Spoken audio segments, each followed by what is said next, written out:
I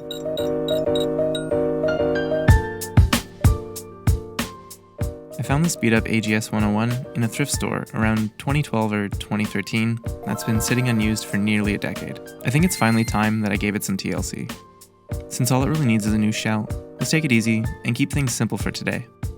Let's start by taking a closer look at the current state of this Game Boy. You can see it has some dirt, some sticker residue, and some goofball wrote WB on it.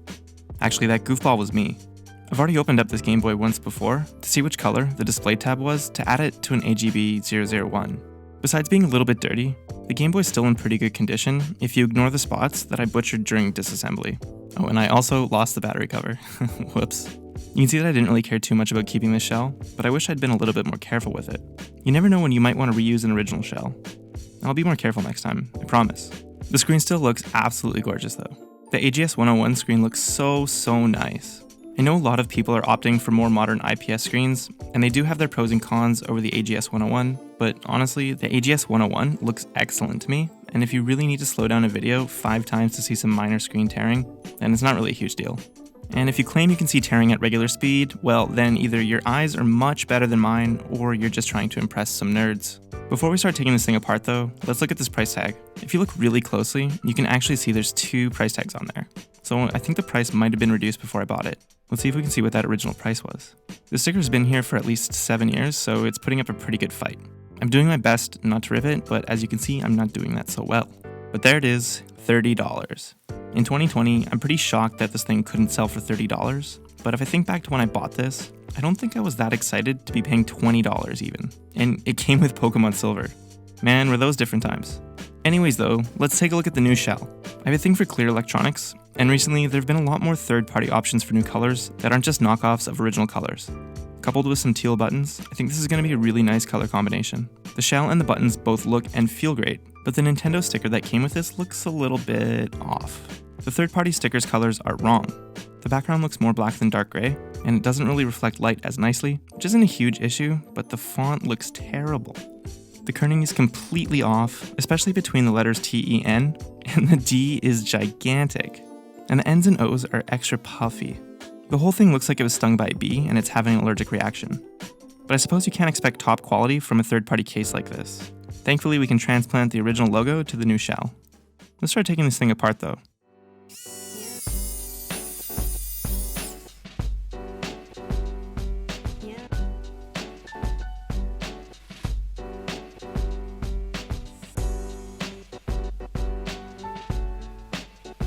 So this right here is why I wrote WB on the outside.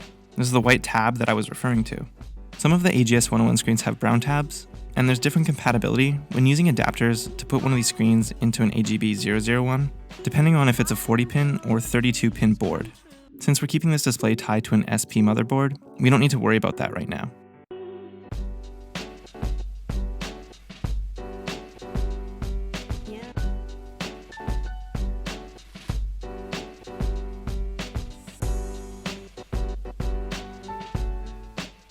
The button membranes are looking pretty gross, but that's expected on an old Game Boy.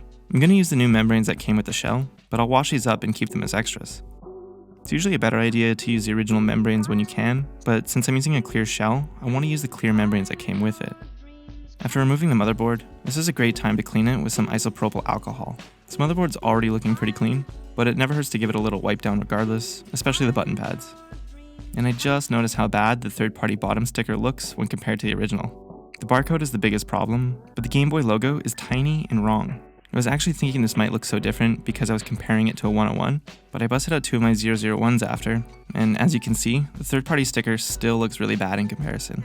Overall, despite it looking kinda off, and ignoring the few typos in the fine print, I honestly don't think this is that big of a deal, especially compared to the Nintendo logo from the lid. If I wasn't comparing this directly to an original sticker though, I'm not sure if I would have noticed. It's a good thing to keep an eye out for though, if you're buying a used console from someone. That being said, I think I'll try and remove the sticker from the original shell and bring it over instead of using this new one. Not necessarily because it doesn't look as good, but the new sticker incorrectly labels the console as an AGS 001 and we have a 101 screen. Man, would that be embarrassing. We're almost fully disassembled at this point, but we still need to pop the hinges out.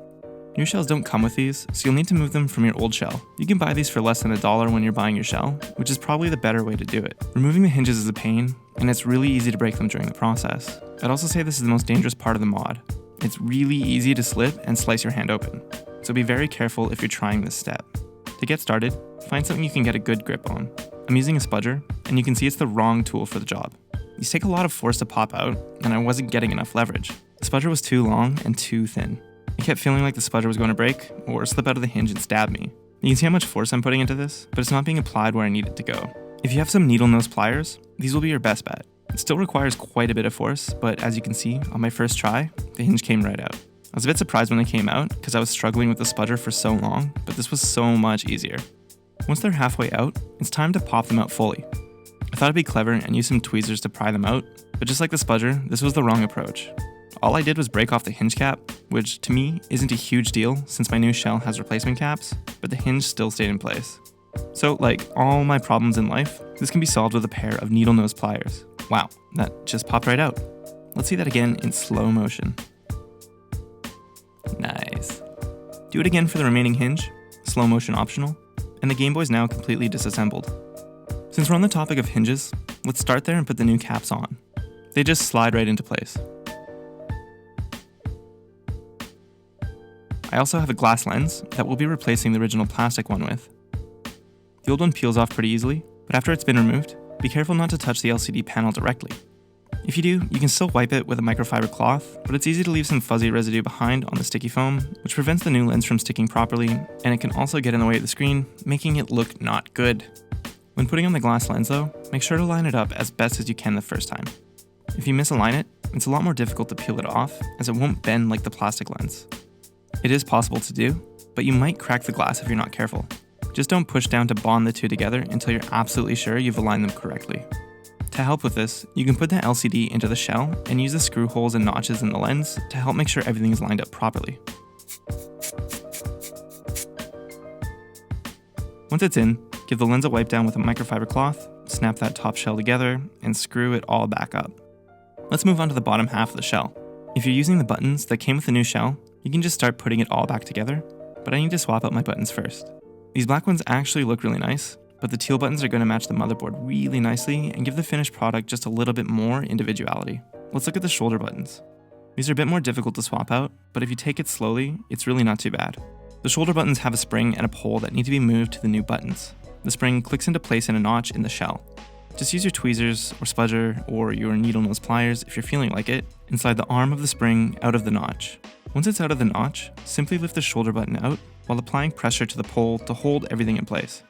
Repeat for the other side. When both buttons are out, I like to align them side by side, as it helps visualize how to translate the spring and pole from the old button to the new one. Slide the pole out and place it off to the side.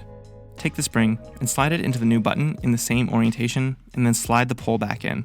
Push on it from the side, and everything should stay firmly in place, otherwise it'll slide out and roll away, and you'll spend a frustrating amount of time looking for it on the ground, possibly banging your head on your desk as you stand up, but I wouldn't know, I'm not speaking from experience here. Pop the button back into the shell, aligning the pole into the pole hole, and then snap the spring back into the notch before giving it a few test clicks. Ooh yeah, that feels great, but you should never trust a partially assembled Game Boy, and we'll talk about why a little bit later. For now, repeat the steps for the other trigger button, also give them a few more test clicks just for fun. While we're at it, let's peel off the protective coating from the protective shielding before moving back to the display, because it's time to add our hinges back in.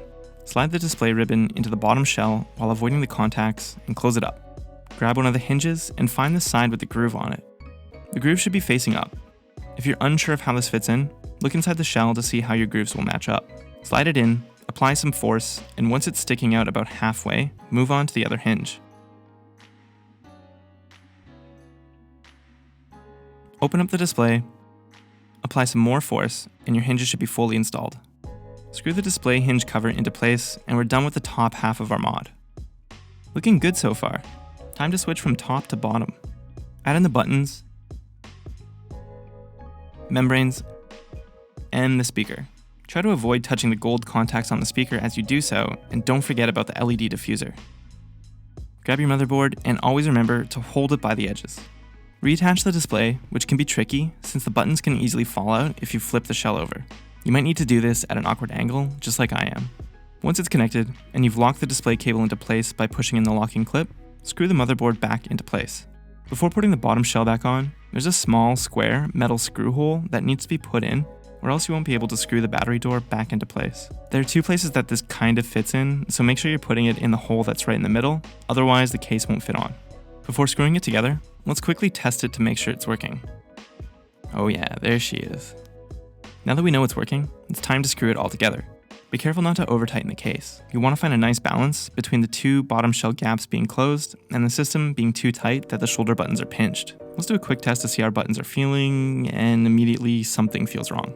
At first, I thought I over-tightened the shell, so I loosened the screws. It helped a bit, but it wasn't perfect and the shell was barely connected. Then, I remembered that the button membranes felt strange as I was putting them on, so I swapped out the B button for the original one, and it now felt totally perfect. Comparing the original button to the third-party button, it's obviously clear where the issues lie. These new buttons are way too chonky. We need to file them down.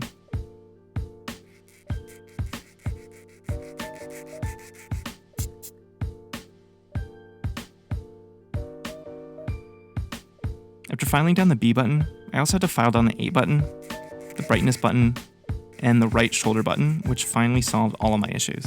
If you're doing this same mod, don't be like me. Check your button thickness before installing them. So after disassembling and reassembling this thing about 5 times, we are finally ready to finish this job. We just need to add the finishing touches. Add the screw and lock washer to the battery cover, the rubber bumpers to the display, and we're finally done, but not before we transfer the Nintendo badge from the old shell to our new one. There's a tiny hole inside the shell that you can poke a toothpick through to lift the sticker up, or you can then use some tweezers to move it over. If you do this quickly, the adhesive should still be fine, but you can always add a tiny dab of glue, or put a thin strip of double-sided tape on the back if your sticker doesn't want to stay in place. And that's it, she's ready to go. And wow, does she look gorgeous. I ended up swapping in a white battery, but I don't know if I like it more than the blue one. I think the blue was too close to the color of the buttons though, but just off by a tiny bit, so it looked like it was trying to match, but didn't quite match. Let me know which color you think looks better in the comments. I also ended up not putting any sticker on the bottom, so you can see the cartridge through the shell. It looks especially good when combined with a see-through cartridge. One last button test to make sure everything is working fine, and we are finished. Let's see her in action.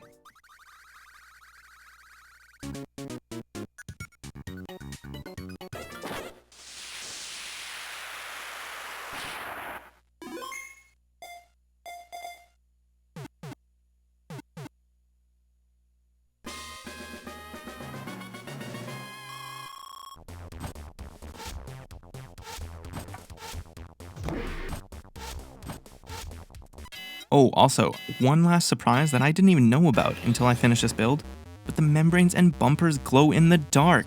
How sick is that? Now I'm even happier that I went with these green buttons.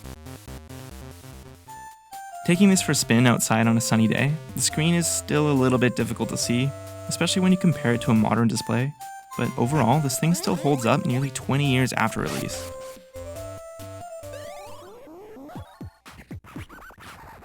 The GBA SP is here, and almost 20 years later, I'm as happy with it as 9V is. That's it for today. If you like this video, please do all the normal YouTube stuff. I'll really appreciate it. If not, let me know how I can be better. Either way, thanks for watching.